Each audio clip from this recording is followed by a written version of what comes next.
to explain where all that was going. Yeah, another thing you may want to watch out for, just kind of on a semi-serious note, guys up front who are mean.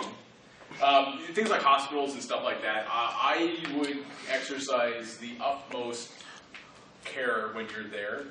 Not that you can't be goofy and whatnot if you do hospital events or if you're going to go to something where that's kind of a little more sensitive.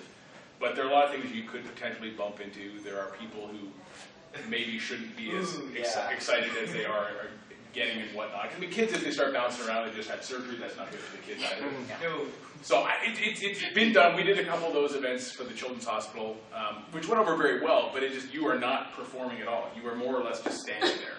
And sometimes that's just as good for some of these guys. And you got to make sure being there for someone. Absolutely. And making sure you tone your performance down to your environment is just so critical. Because, again, you could be very bouncy at a bowling event. You can be very bouncy at a parade. You're running around. I did the dumbest thing I ever did. I ran like a walk, a 5K walking under 40 minutes or something ridiculous. I did really well, but I had massive heat stroke and was on for 3 days after that. The important part. Croc did that too. Yeah, we're both dumb. So he did a 10K walk. Okay, well, he's out of shape, you know. I finished 4th in suit. So wow. That was the Great Hansen thing in Vancouver back in 2004. Yeah, and then I got heat stroke. So I know that was before. Hey, as long as you got to the. I think that was the freaky thing because I had running shoes on as I was passing people. I think everyone was doing a. So, but yeah, again, be careful. More of those other fragile events, you can do them. Be careful. Hospitals, it took us 3 years to get into the hospital to begin with. So those types of things, if you are interested in doing that stuff, require connections and knowing stuff. I knew somebody through work, which is how we ended up getting introduced inside there finally. But again, I don't know. Yeah. And remember, some of these kids and some of the older adults that are going to hug you, they're going to have IVs and things. When you go to hug them, be very gentle. Let them more hug you than vice versa. Because last thing you really want to do is hug somebody and you hear. You want to be careful hugging people in general in public, because even though someone's come over to hug you, there's a fine line between what people may be comfortable with or not. I kind of exercise the same logic. If somebody's hugging you, let them hug you. Maybe hug back a bit. Just hold your arms out. Let them come to you. Yeah, because especially as well with high fives. Because you know, if you hold your hand up for a high five, let them come to you. Don't push on them, because you don't know how much resistance they're going to have. You might not dislocate their shoulder or something. Just in any event, I find that's much different than at a con. Just make sure if they're coming to you, that's always the best. You want to be a draw. You don't want to be a force on them. You don't want to rush at them. You want them to come to you. And just it's safer that way. It's I guess safer. You don't know. You don't know. I still exercise something I heard from, who was it? Maybe it was Scruffy from a million years ago, was saying when they take pictures at the park of the characters, hands are always visible in the shot. And again, I'm not saying that people are out to cause harm, but again, you don't know, and because you don't know. They don't know who you are in the suit. You don't know who they are coming to hug you. And Lupo's just died. All right, well done. Round 2. It was further than it's like eating a giant pizza. You know, your eyes are bigger than your stomach. It's like, oh, I can jog this, no problem, until you're actually jogging it, and you're going, why the hell did I do this? Right. Actually, that is a good point. You do want to know your limitations, especially if you haven't been outside before. I tell you, you could do an hour inside a hotel and only maybe stand 15 minutes in the sun. Because it's not even the heat. It could be 75 in the sun, and you are just baking because you're basically a broiler. I don't know if you put an egg in your pocket if you could actually push it. I would not be surprised. You probably could. It can get pretty darn hot, especially on a really sunny day. It's deceiving. Oddly enough, and actually somebody, a friend of mine who's been performing for a while found this. If you've got big eye holes on your head and you're out in the sun a lot, you actually get sunburn on your face with that stuff. Very few people realize or recognize that, but again, the sun is still the sun. So yeah, make sure you have someone with water at your event. Yeah. If you don't have someone with water, why are you doing the event type situation? Because you're out in public, in the sun, outside. Yeah. As you just said, in con, they purposely keep the air conditioning on a lot lower than what they would normally do. Yeah. Just because they know these guys are running around and all of us are running around. Different story when you're outside. You can't talk to God and say, "Hey, can you turn the air conditioning on? We kind of need winter at the moment." Like I said, I'm from Houston, Texas. We have fursuiters down there. That alone scares you because right now down there it's 100 degrees plus humidity. Right. It's basically you're walking around in the Gulf. Unless you're like me, who's used to that kind of heat. If you visit somebody down there, go to a public event. Yeah, bad idea. Just stay indoors. Best idea for that. Know your temperatures outside. Know your weather conditions. Yeah. Because again, and that's a big thing, weather condition wise in public events. I'm sure one of y'all have probably gotten rained on top of. Yes. While at a public event, and that's not fun. I'm sure. Yes. Ever. Inception.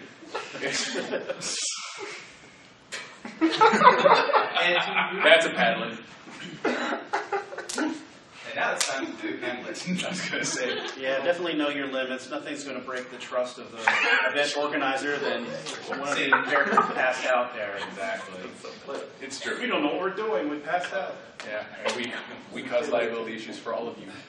Like, but what about other conventions and stuff like that? Like, I heard stories about people getting their ears ripped off at anime conventions. Yeah. Well, so actually, it's funny. We were actually at an anime convention like a month ago, and I found a lot of the costumes at the anime convention were probably more intricate than these are, which is interesting. So it depends. Well, there was that the Link guy or the Zelda guy or whatever it was. It's way more complicated than anything I've seen. But I found, from my observations, it was a 50-50 split. Either people get it. People get it or they don't. And if they don't, again, you got to be careful. You got to have a handler. We had handlers at the event we were at as well. Oh, I'm going to kick you so bad. Looks like you got plenty of help here. I can go. Yeah! We brought up some P's and Q's terms. Yeah. Probably one of the better things is remember that you're out in public. Yeah, here at the con you can get away with a few lewd acts here and there, even though we don't really like that sometimes. Out in public, different story. And I hate saying this, but you're representing us as a whole. And it only takes one. And yeah, It only literally takes is as one simple as person. you do one thing wrong, and you're done. You are done. And also, you don't even have to actually be trying to do something that comes off as lewd. Yep. But it will come off as lewd somehow to someone. Yep. So mind what you're doing the entire time that you're out. That's I think that I agree 100% with that. Part of the reason why they do the hands in the air at photographies at the parks and stuff. Yeah. Because one person, you might hug a kid, and it's normal, you hug a kid. You're huge. Your hand goes anywhere that's going to cover that body. They're going to see the picture and go, "Oh my God, he grabbed that kid's butt." You're like, "No, I gave him a hug, you foul-mouthed little whatever." There was the incident with Tigger and Disney for that. They tried to sue the character because they thought that Tigger was grabbing her breast, but as it turns out, they went to the court proceedings and the lawyer put on the suit and it's like, I don't even know where the hell I am right now. So if I talk about you, I am awesome. We don't want it to get that far. No, and you don't. And again, that all comes down to you don't know. For the same reason they're being very, very leery about you as a performer, you need to be equally leery about them. Don't let it ruin your time, but just be on your best behavior. Be thinking of all sorts of potential problems. Yeah. Don't be UFOs. They're screaming and the parents are like, "No, go, don't be such a pussy." Blah, blah, blah. I typically just do the whole get down on your knee, wave to the kid, and just slowly walk away because you don't want to, it's not going anywhere pretty. The one thing I found, or at least me personally, was, I've had a few kids being pushed at me that are really kind of like scared, and as you're standing like 20 feet above them, as far as they're concerned, get as small as you can.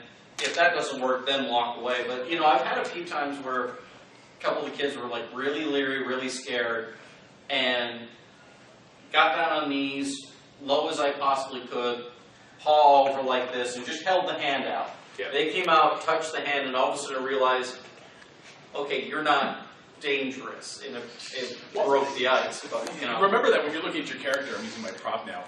They're seeing this in a lot of cases. Yep. They don't see the eyes, and so when you're getting down there and you're trying to get in their face, obviously you don't want to get really close because they literally think you're a 40,000-foot monster. But sometimes if you can get them seeing your eyes or seeing the front view, they can start putting in their brain together. Oh, it's a character. It's looking at me. It's happy. It's smiling. You gotta again remember the audience. Remember what they're seeing. You are smiling. If I beat you later, you will not. Just joking. He put that smile on you. He could take it. we have run into a couple of instances where, you know, here at the con, you know, everybody takes a look at different types of suits and stuff like that, and instantly, oh, you're this, right, and you're that. And when you're suiting in public, if you have a suit that's not quite something that people are expecting to see, it runs into something really, it runs into a few confused looks, like I believe Flux was called everything underneath the sun except for a kangaroo. Yeah. All the giant chicken more times than I can count. Yeah. Somehow, I don't know how this happened, I have no clue. I'm a realistic collie. I had somebody walk up to me, look at me, and go, "You're Aslan." I'm like, hold on a minute. I'm looking at myself going, when did I grow a mane? You know? But yeah, we've run into that a few times in public events, especially. That event is interesting because you have international people, so it's not just Americans. It's not, which is good and bad because I don't know how to put it, but I found sometimes doing stuff here in the States, you have a little bit more of a jaded kind of look at times. I don't know if it's just one thing or another, but I've noticed that on that ship, international people just have no clue and just, "Oh, you're awesome, we want to come immediately." There's no, "Whoa, you're a furry," or something like that. There's nothing in there with that. Or they'll say it in a language you don't understand. Yeah, Get away from That's right. we did have one person, you know, at one point go, "Oh, I've seen about you guys on CSI." I'm like, "Oh," turn around and walk away. Just look at them and go, "It's all true." Oh, it's worse. No, it's worse. They had to tone it down for TV. Yeah. The one thing, though, I know you were talking earlier about not breaking the magic and stuff like that. The one thing I We're doing a good job of that. Fall early, right? The one thing I was finding with like our particular thing was, you know, yeah, we don't pop the heads or anything like that, but I was finding with staying silent, not talking as soon, actually sometimes cause more of a problem than actually explaining, you know. Yes. I've had the same situation. So like things like Halloween and stuff like that, if you are walking around in one of these characters and you're not talking, people go from, "Oh, that's really cool," to Creepy. kind of weird now. Yeah. So I find in those kind of situations, I would agree. It's okay to talk or just explain what it is, and people laugh. Talking is kind of concession that you're wearing a costume. That you're there for the costume. I thank everybody for coming. There'll be a lot more fursuit stuff throughout the weekend. And After the next hour. in fact, that's right.